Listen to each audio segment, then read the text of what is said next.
दोस्तों नमस्कार। आज थोड़ा सा ज्ञान,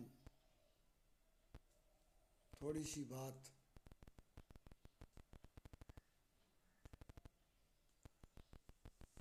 आपके सामने लाए हैं। आपको अच्छी लगे तो लाइक और सब्सक्राइब कर देना। कहते हैं कि भांपी हुई बात और ज्ञान किसी के वशीभूत नहीं है। जो जितना ज्ञान अर्जित करता है वो उतना ही बांटता है। जिनके पास साधन होते हैं वो आगे बढ़ते हैं, और जिनके पास साधन नहीं होते हैं, ज्ञानी तो होते हैं लेकिन उनके पास साधन नहीं होते, और साधन नहीं होते तो ज्ञान नहीं बढ़ता। और जब साधन और दिखावा नहीं होता तो उनका ज्ञान कोई अर्जित नहीं करता। मुझे ज्ञान देने से कोई मतलब नहीं है। मैं आपके सामने दो बात लेके आया हूँ, वो आप प्रेम पूर्वक सुनिए।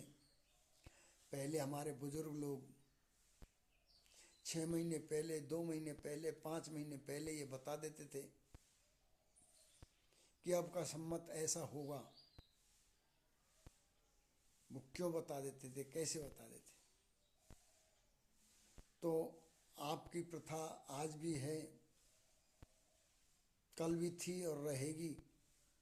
शास्त्रों को कोई झूठा बताता है वो बताता रहेगा, अपमान करता है वो करता रहेगा, लेकिन जो ज्ञान अर्जित करते हैं, जो शास्त्रों को मानते हैं, वो आज भी उन बातों पर चलते हैं। तो हमारे जब गेहूं का समय आता है, बालियां काटने का या पानी देने का, तो हम होली पर, होली दहन में बालियों को सेकने के लिए उसमें से बीज लाते हैं, फलियां लाते हैं सिकाई के लिए। पूरा गांव एकत्रित होकर उस फलियों को सेकने के लिए होली में जाता है। तो उस होली में, जलती हुई होली में, हमारे बुजुर्ग बतला देते थे कि अब की बार ऐसा सम्मत होगा। वो वायु परीक्षण था। कैसे? वायु परीक्षण, वायु परीक्षण कि जब होली जलती थी और पूरब की हवा पश्चिम की ओर जाती थी तो पूरी प्रजा सुखी रहती थी। किसी तरह की कोई अड़चन प्रजा के लिए नहीं आती थी। और वही होली की अग्नि दक्षिण दिशा से हवा और उत्तर की ओर जा रही है तो अकाल पड़ता था, भूखमरी पड़ती थी। लोग देश छोड़ छोड़ के विदेश, गांव छोड़ छोड़ के शहर, शहर छोड़ छोड़ के बड़े शहर कमाने के लिए, भूखमरी में अपना टाइम पास पूरा करने के लिए निकलते थे। और वही हवा यदि उत्तर से दक्षिण की ओर जाती तो राजा और प्रजा, सुख और समृद्धि, धन की, अन्न की वृद्धि होती।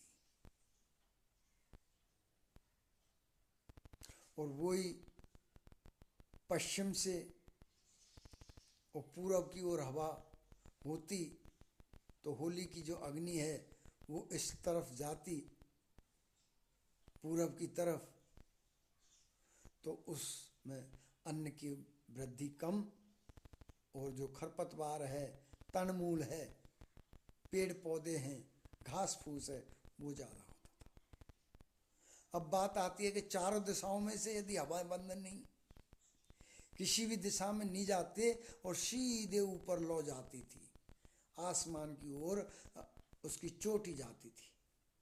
अग्नि की जिब्या जो आसमान की ओर जाती थी, तो उसका अनुमान ये था कि राजाओं के राजों को छीन लिया जाएगा, राजाओं के किले नष्ट होंगे, राजाओं पर दूसरा राजा आक्रमण करेगा। इस तरह से हमारे शास्त्र कभी झूठे नहीं होते, लेकिन झूठे कौन हैं? हम, जो हम किसी को सही ज्ञान नहीं दे पाते हैं। राधे कृष्णा जी, राधे कृष्णा।